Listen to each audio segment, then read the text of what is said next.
Category general rank आई है Eicher में, तो आप इसमें पुणे आपको आईसर नंबर 1 जो पुणे है वो आपको मिल सकता है। देन ओबीसी में 360 से 380 के बीच में अगर आपके रैंक आ रही है, कैटेगरी रैंक है ये, तो आपको इसमें पुणे मिल सकता है। एससी कैटेगरी में 2। Hello students, welcome to our YouTube channel. IIT के एग्ज़ाम के बारे में बच्चों आप सबको पता है कि आपने ये पेपर दिया है। तो बच्चों जिन्होंने आईआईटी का एग्ज़ाम दिया है उनका रिजल्ट आ चुका है और आप सबने अपना रिजल्ट ज़रूर कल चेक कर लिया होगा बच्चों। अब इसके बेसिस में काफ़ी बच्चे ने अपना रिजल्ट्स भेजा और पूछना चाहा कि हमें कौन से आइजर्स मिल सकते हैं। तो बच्चों आईआईटी एग्ज़ाम जो आपका होता है, फर्स्ट ऑफ ऑल ये जान लीजिए कि ये इस एग्ज़ाम से आप किन इंस्टीट्यूट्स में जा सकते हैं। तो फर्स्ट ऑफ ऑल आप आईआईटी एग्ज़ाम से बच्चों आप 3 इंस्टीट्यूट्स में एडमिशन ले सकते हैं। आपको तो पता होगा आईसर तो है ही आपके पास ऑप्शन में, लेकिन इसके अलावा कुछ और भी इंस्टीट्यूट्स हैं जिनके बारे में आपको पता होना चाहिए। जैसे कि आपने फर्स्ट ऑफ ऑल आईआईटी का जो एग्ज़ाम है उसमें आपको आईसर अलॉट होते हैं बच्चों, जो कि 7 है, ठीक है। देन आपको आईआईएससी बैंगलोर भी मिल सकता है इससे, ठीक है, आईआईटी एग्ज़ाम देने से। और आपको बच्चों आईआईटी मद्रास भी मिल सकता है, ठीक है। तो ये 3 इंस्टीट्यूट्स बच्चों आपको इस एग्ज़ाम से मिल जाएंगे।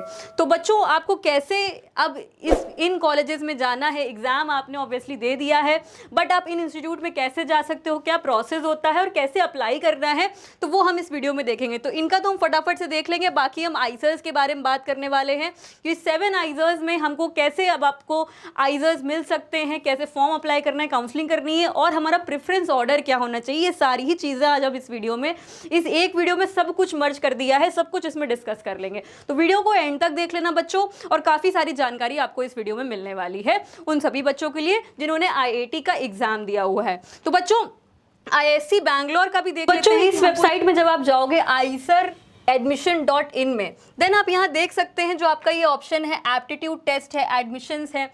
इसमें जब आप ऑप्शन में जाते हैं अपने admissions and aptitude test section में, तो IIT for other exams other institutes आ रहा है। तो आईआईटी फॉर अदर इंस्टीट्यूट्स में जब आप क्लिक करोगे बच्चों, तो आपको यहाँ पे ओपन हो जाएगा bachelor of science and Bachelor of Science in ISC Bangalore and BS Medical Science and Engineering Program for IIT Madras।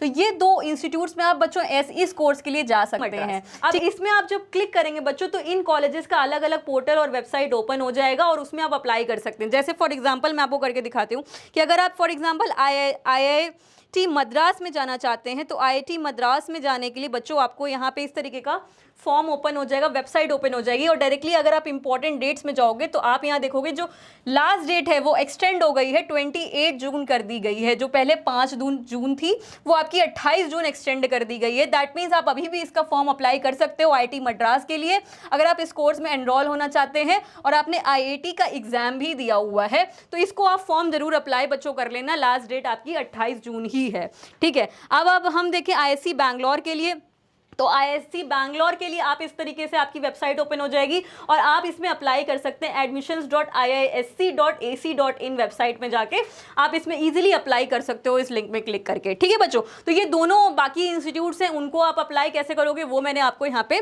Discuss कर दिया। तो आप इजीली अब देख के आप इसमें अप्लाई कर सकते हैं IIT मद्रास के लिए भी एंड आईआईएससी बैंगलोर के लिए भी, ठीक है।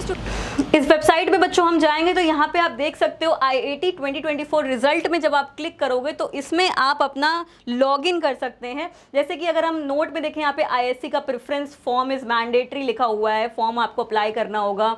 12th के लिए आपको डॉक्यूमेंट्स अपलोड इसमें जो करने हैं वो सब मैंशनड है, कास्ट सर्टिफिकेट, 12th की मार्कशीट, देन आपका 12th की अगर आपने इम्प्रूवमेंट दी है तो उसकी मार्कशीट। तो ये सब चीज़ें आप इसमें अपलोड करके अपना फॉर्म यहाँ पे अप्लाई कर सकते हो फॉर काउंसलिंग्स के लिए, ठीक है। तो काउंसलिंग्स में हम देखें, अब हमें रिजल्ट में जाएंगे बच्चों फर्स्ट ऑफ ऑल, तो इसी में हम अपना यूज़र आईडी और पासवर्ड को लॉगिन करके अपना जब हम लॉगिन करेंगे तो इसमें प्रेफरेंस ऑर्डर के लिए एक ऑप्शन आएगा, उसमें आपको अपने प्रेफरेंसेस डिसाइड करने हैं और अपने आपको प्रेफरेंसेस रखने हैं। तो बच्चों आइजर्स के लिए अब आपको प्रेफरेंस सेट करना है, तो उसके लिए आपके पास ऑप्शंस आप कैसे सेलेक्ट करोगे, जो आपको किन आधार में आइजर्स अपने सेलेक्ट करने। फर्स्ट ऑफ ऑल आपको कैंपस देखना है कि आपका कैंपस कैसा है, कहाँ पे बना हुआ है और ये कितना आपको इस कैंपस ये कैंपस आपका ऑलमोस्ट जो कंस्ट्रक्टेड वेल है कि नहीं, जैसे आपका बैरामपुर कैंपस है, तिरुपति कैंपस है, तो ये आपके अभी कैंपस कंस्ट्रक्टेड पूरे वेल कंस्ट्रक्टेड नहीं है। तो बाकी के जो आईसर्स हैं वो आपके वेल कंस्ट्रक्टेड। ये भी आप देख सकते हो, लोकेशन आप देखिए,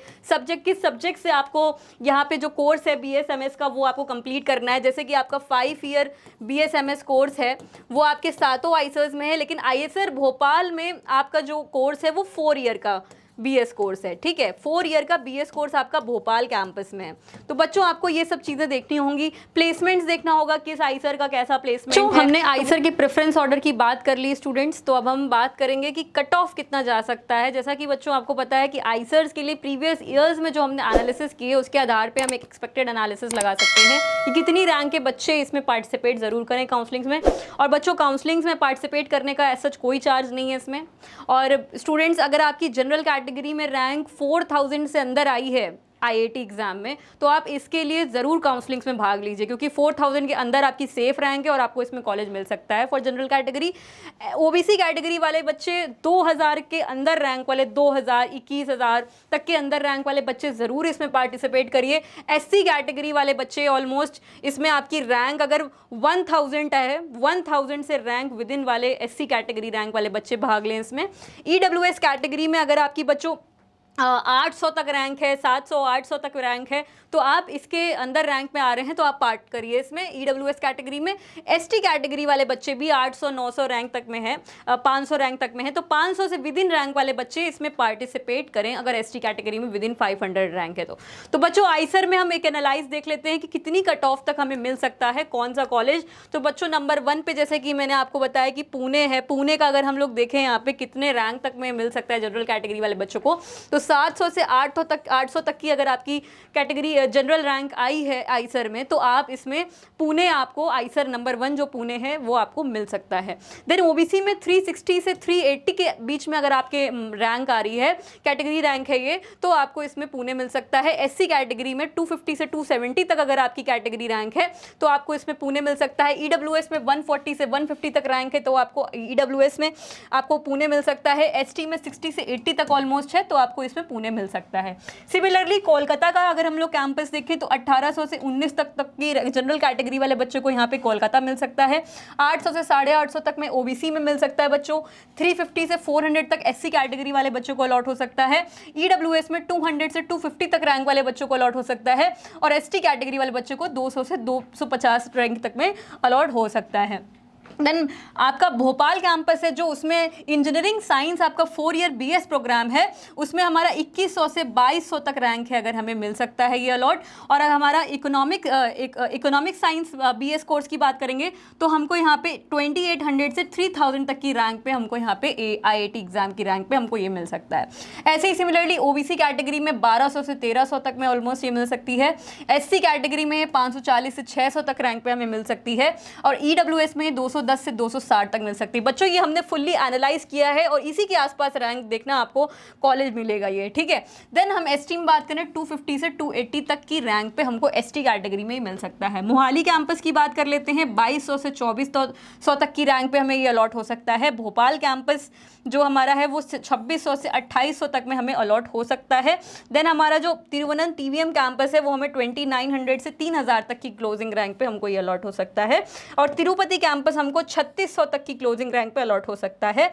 बैरामपुर कैंपस हमको 3700 तक की क्लोजिंग रैंक पे हमको ये अलॉट हो सकता है।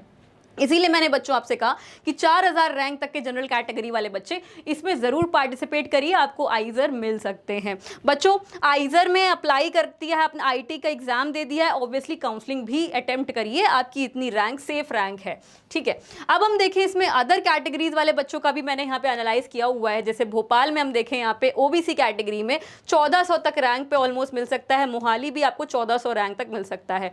मोहाली और भोपाल कैंपस को अगर हम प्रेफरेंस में देखते हैं है तो बच्चे पूछते हैं कि मैम पहले किसको रखें, तो हमारे समझ से आप मोहाली कैंपस को पहले रखिए, बाकी दोनों ही का ऑर्डर सही है, आप किसी को भी रख सकते हो। बाकी मोहाली को पहले रखिए, भोपाल को, देन आप टीवीएम, देन आप तिरुपति, देन आप बेहरामपुर को कैंपस को प्लेस करिए, ठीक है। तो तिरुपति में अगर हम देखें ओबीसी कैटेगरी में ये 1500 तक ऑलमोस्ट, और बेहरामपुर 1700 तक ऑलमोस्ट मिल सकता है भाई, और एससी कैटेगरी में 750 तक ऑलमोस्ट मिल सकता है, और ईडब्ल्यूएस कैटेगरी में बेहरामपुर 540 तक ऑलमोस्ट मिल सकता है, और एसटी कैटेगरी में ऑलमोस्ट 330 रैंक तक ऑलमोस्ट आपको बेहरामपुर कैंपस मिल सकता है। अब हम बात करें भोपाल कैंपस, एसटी कैटेगरी में 300 तक ऑलमोस्ट ये भी मिल जाएगा, और टीवीएम कैंपस भी 300 तक ऑलमोस्ट आपको एसटी कैटेगरी वाले बच्चे को अलॉट हो जाएगा, और ईडब्ल्यूएस टीवीएम कैंपस 460 तक मिल जाएगा, और एससी कैटेगरी वाले बच्चे को 700 तक मिल जाएगा।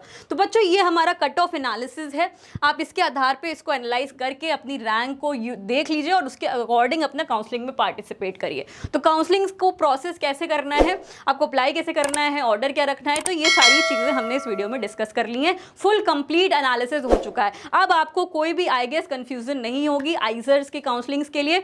तो बच्चों इसमें पार्टिसिपेट करिए, स्टूडेंट्स कोई भी दिक्कत आ रही है आप प्लीज़ हमसे कनेक्ट हो सकते हैं, जैसे कि आप अपनी क्वेरीज भेज देते हैं तो हम कोशिश करते हैं आपको रिवर्ट करने की, बाकी वीडियोस हम आपको प्रोवाइड कर ही रहे हैं समय समय पे। तो students thank you very much for watching this video and guys see you soon in the next topic. Channel को सब्सक्राइब जरूर कर देना, एंड वीडियो पसंद आई हो तो लाइक जरूर कर देना students. Thank you very much.